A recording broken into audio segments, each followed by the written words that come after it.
ये बहुत ही आसान है कि हम अपने आसपास में कुछ ऐसी चीजों को देखें जो कि गलत हैं, बुरी हैं और हम भयभीत हो जाएं। और फिर सच्चाई ये है कि हम ऐसी दुनिया में रह रहे हैं जो कि डर को प्रमोट कर रही है, इसे बढ़ावा दे रही है। हम अगर किसी न्यूज चैनल को खोलकर देखें तो वहां पर भी हमें ऐसी कई डरावनी खबरें देखने को मिलेगी कि यहाँ गरीबी की वजह से, भूखमरी की वजह से ये सब नुकसान हो रहे हैं, यहाँ पर दंगे हो रहे हैं, वायलेंस हो रहा है। हम ऐसे संसार में हैं जहां पर ये जो अच्छी खबरें इन्हें कवरेज नहीं मिलता है, लेकिन जो बुरी खबरें होती हैं उन्हें बहुत ज्यादा कवरेज मिलता है। ट्रेजेडी, कंट्रोवर्सी या जिन बातों में बहुत ज्यादा मसाला हो, ये बनती हैं हेडलाइंस। लेकिन जो रियल मुद्दे हैं, जो कि लोगों के हित में हैं, उन्हें ये बुरी खबरें दबा देती हैं।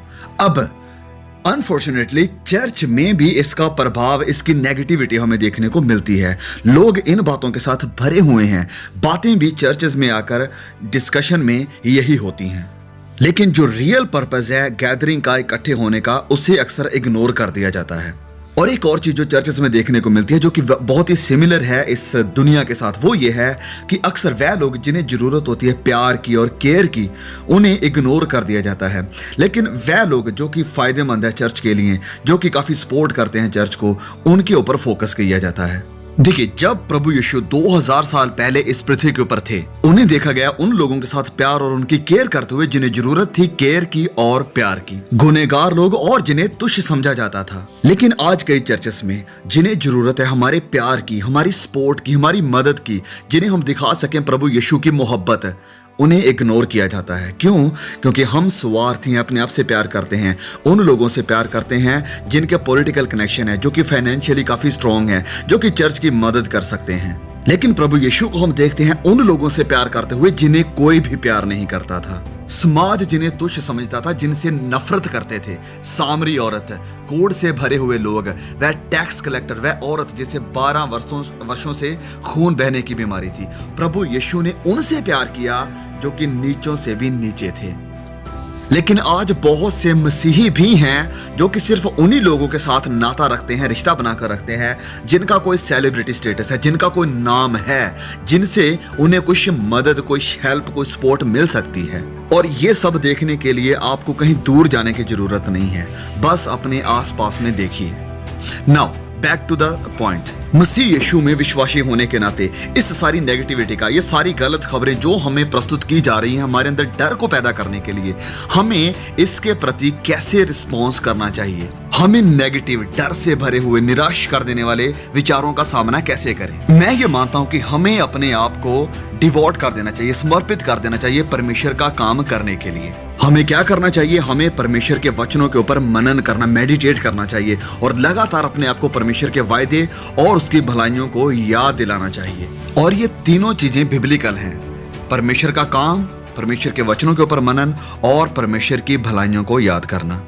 हर हालात में और हर बात में अपनी नजरें, अपना फोकस प्रभु यीशु के ऊपर लगाए रखें। अब इसका मतलब ये बिल्कुल भी नहीं है कि हमें पूरी तरह से इग्नोर या नजरअंदाज कर देना चाहिए उन सब चीजों को जो हमारे आसपास में हो रही हैं, लेकिन इनके ऊपर फोकस बनाए ना रखें। क्योंकि बहुत से मसीहों को मैं देखता हूं कि वे ऑब्सेस्ड हैं पॉलिटिकल अनरेस्ट को लेकर या सारी हो रही कंट्रोवर्सीज को लेकर।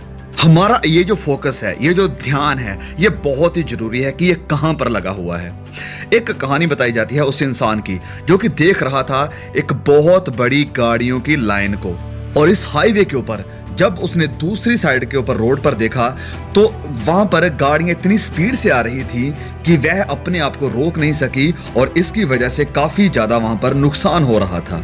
और ये इंसान जब गाड़ी चला रहा है तो वह देख रहा है कि कैसे लाइन लगी हुई है गाड़ियों की और एक दूसरे के बीच में गाड़ियां टकरा रही हैं। वह इसे विटनेस कर रहा है और फिर अचानक जब उसका ध्यान उन गाड़ियों की तरफ होता है तो उसकी खुद की गाड़ी टकरा जाती है। तो पॉइंट यहां पर यह है कि जब ये सब कुछ हो रहा था तो ये इंसान जो कि अपनी गाड़ी को आराम से चला रहा था, इसके रोड के ऊपर कुछ भी ऐसा नहीं था, वह आसानी से अपना रास्ता लेकर जा सकता था। जो दुर्घटना हो रही थी, जो एक्सीडेंट हो रहा था, वो दूसरे रोड के ऊपर था और ये उस रोड से बहुत दूर था। लेकिन क्योंकि इसका फोकस हटा, इसका ध्यान हटा, तो इसकी ध्यान की वजह से इसने खुद भी अपनी गाड़ी को दूसरी गाड़ी में टकरा दिया, जिसकी वजह से ये खुद भी उस दुर्घटना का, उस मुसीबत का शिकार हो गया।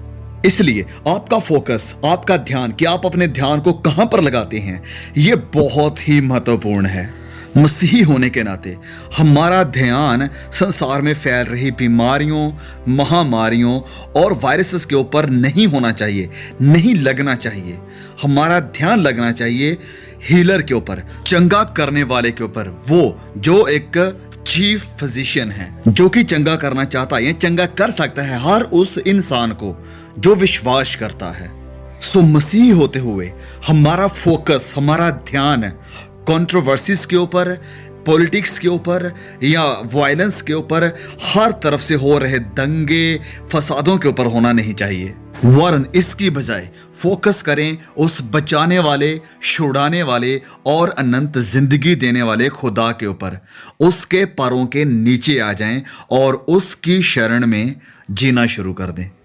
आसान भाषा में कहूं तो मैं आपसे या अपने आप को यह कहने की कोशिश कर रहा हूं कि हमें अपना फोकस, अपना ध्यान प्रभु यीशु के ऊपर लगाना चाहिए, जो कि शांति का राजकुमार है, द प्रिंस ऑफ पीस, जो कि हमें बचाने और संभालने की सामर्थ रखता है इस दुनिया की तरफ से आ रही अशांति, अस्थिरता और निराशा से।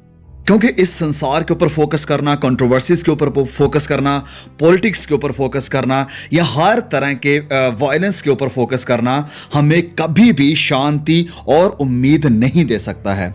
वरन हमें उम्मीद और शांति और तसल्ली मिलेगी तभी जब हम अपना फोकस प्रभु यीशु के ऊपर लगा लेते हैं। तो अगर आप अपना फोकस लगाए रखते हैं बुरी आदतों के ऊपर जो आप में हैं, या उस पाप के ऊपर जिसमें आप जकड़े हुए हैं, तो आपको क्या लगता है कौन बड़ा होता जाएगा? जिस भी चीज के ऊपर आप अपना फोकस लगाते हैं, ध्यान लगाते हैं, वो बड़ा होता जाता है, मैग्नीफाई होता है। जब हम पवित्र बाइबल में नए नियम में आते हैं तो वहां पर हम देखते हैं जब पतरस पानी के ऊपर चल रहा था तो आपको क्या लगता है वह क्यों डूबना शुरू हो गया था?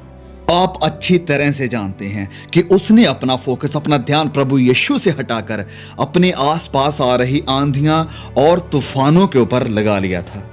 हम पढ़ेंगे मत्ती अध्याय 14 वचन 28 से लेकर 30 तक में लिखा है, पतरस ने उसको उत्तर दिया, हे प्रभु, यदि तू ही है तो मुझे अपने पास पानी पर चलकर आने की आज्ञा दे। तो प्रभु यीशु ने उसे कहा, आ। तब पतरस नाव पर से उतरकर यीशु के पास जाने को पानी पर चलने लगा, पर हवा को देखकर डर गया और जब डूबने लगा तो चिल्लाकर कहा, हे प्रभु, मुझे बचा। तो ये वचन हमें सजेस्ट कर रहा है कि जब पतरस ने आंधी और तूफानों को देखा तो वह डर गया, घबरा गया।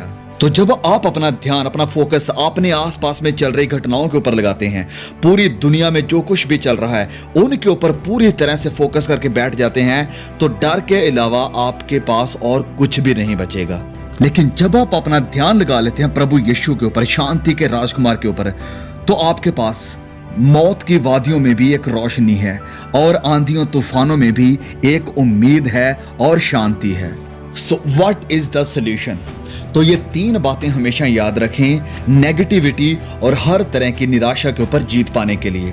सबसे पहले, keep doing the work of God. अपने आप को परमेश्वर के काम में व्यस्त रखें, कुछ ना कुछ खुदा के लिए करते रहें। और फिर दूसरी बात जिसके लिए मैं आपको इनकरेज करना चाहता हूं कि परमेश्वर के वचनों के ऊपर मनन करें, मेडिटेट करें। परमेश्वर के वायदों के ऊपर जो उसने प्रतिज्ञाएं की हैं अपने वचनों में, उनके बारे में सोचें, उनके ऊपर मनन करें कि वह सच्चा और वफादार खुदा है। और फाइनली तीसरी बात, अपने आप को याद दिलाएं परमेश्वर की भलाइयां जो उसने आपकी जिंदगी में की हैं अब तक। क्योंकि जब आप और मैं परमेश्वर की भलाइयों को याद करेंगे तो सबसे पहली बात कि हम उसका धन्यवाद करेंगे जो उसने हमारे लिए किया है, और हमें उम्मीद रहेगी कि वह आगे भी हमारे साथ अपनी भलाइयां करने के लिए वफादार है। क्योंकि अब तक उसने हमें संभाला है तो आने वाले समय में भी वह हमें संभालेगा, और अगर वह हमें यहां तक लेकर आया है तो आगे भी वह ही हमें लीड करेगा, हमें चलाएगा और हमें अनंत जिंदगी में अनंत आनंद तक पहुंचाएगा। तो ये 3 बातें हमेशा याद रखें। सबसे पहले अपने आप को परमेश्वर के काम में व्यस्त रखें, दूसरा परमेश्वर के वचनों में लगातार बने रहें, और तीसरी बात खुदा की वफादारियों को हमेशा याद रखें। और फाइनली जो कि बहुत ही जरूरी है, प्रार्थना में लगातार बने रहें। प्रार्थना ये करें कि ऐ खुदा, मेरे अंदर शुद्ध मन और शांति को पैदा कर। मेरे अंदर से सारी चिंता, सारा बोझ, सारी फिक्र को दूर कर दे खुदा। मुझे संभाल के रखना प्रभु, जब भी मैं अपने घर से बाहर निकलता हूं। प्रभु मेरी मदद करना, मेरी सहायता करना कि मेरा फोकस, मेरा ध्यान इस संसार और इस संसार की चिंताओं और इस संसार की कंट्रोवर्सीज और इस संसार के दंगे, विरोध, हर तरह की बुराई से लगातार हट के सिर्फ और सिर्फ आपकी तरफ लगा रहे, इन आंधियों और तूफानों की तरफ नहीं, जो मेरे आसपास में मुझे डराने की, मुझे धमकाने की, मुझे निराश करने की कोशिश कर रही हैं। खुदा मेरी मदद कर कि मैं लगातार आपकी तरफ देख सकूं, अपनी नजरें आपकी तरफ लगा सकूं। ऐ प्रभु मेरी मदद कर कि मैं विरोधी का सामना कर सकूं, उसकी युक्तियों का और उसकी परीक्षाओं का सामना करके उनके ऊपर जीत को पा सकूं। ऐ प्रभु मेरे परिवार के हर एक मेंबर की रखवाली करना, उन्हें संभालना और उन्हें अपने हाथों में लेकर चलाना। आमीन, आमीन।